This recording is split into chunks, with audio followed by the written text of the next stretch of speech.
我係屬於呢度噶咯，我唔係屬於一個密室裏邊去諗 idea。反正我嘅題材都係同大家連喺一齊嘅。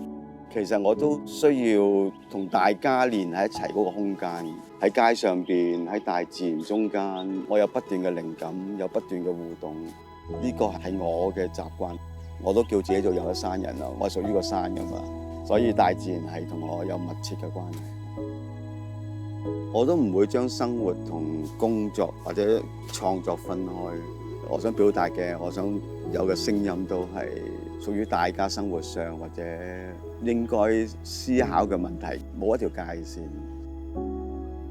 現場呢兩個字，我會拆開先嘅。場就係個場地啦、地點啦、嗰個 point 需要我存在先啦，因為我主導創作㗎嘛，我需要喺個場地，我出現喺大自然，咁我關心大自然，我好向往大自然，我中意平靜。我出現喺城市，因為我關心香港呢個城市，我關心現代人。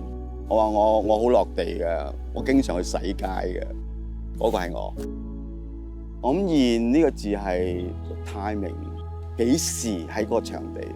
創作其實都需要同時空有關係。我喺個人創作做咗25年，25年嘅社會，25年嘅世界，25年前嘅我，大家要共通，想有啲溝通，有啲對話同。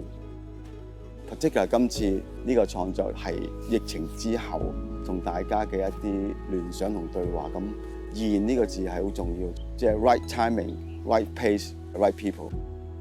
今次展出嘅我看山便是山，真係我幾十年裏邊影嘅相嚟。其實我幾十年裏面影嘅相，嗰啲係全部都唔係創作，真係我嘅日常。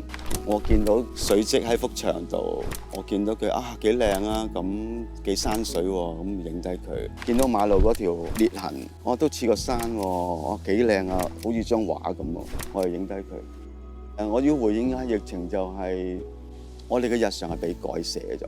你 physical 唔出到去，等唔等於你嘅思想、你嘅心出唔到去？你必須要坐喺呢度。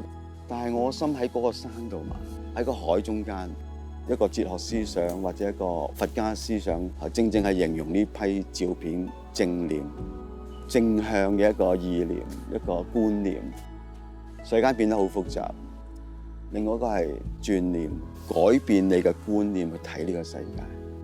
唔如意嘅、複雜嘅、解決唔到嘅，咁我咪處於其中。點樣去解決？咪就係你個心能夠遠離啲困擾，係好好嘅一個方法去面對呢個世界。